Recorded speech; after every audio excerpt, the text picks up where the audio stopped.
In today's tutorial, I'm going to show you guys how to hide the sleep, restart, and shutdown buttons on the lock screen on your MacBook.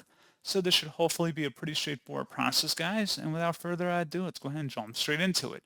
So all you have to do is select the Apple icon up in the menu bar and then select System Settings. On the left panel, you want to go down and select where it says Lock Screen. And then where it says show the sleep, restart, and shutdown buttons. Click inside that oval to toggle it to left to disable it, and that's what you have to do.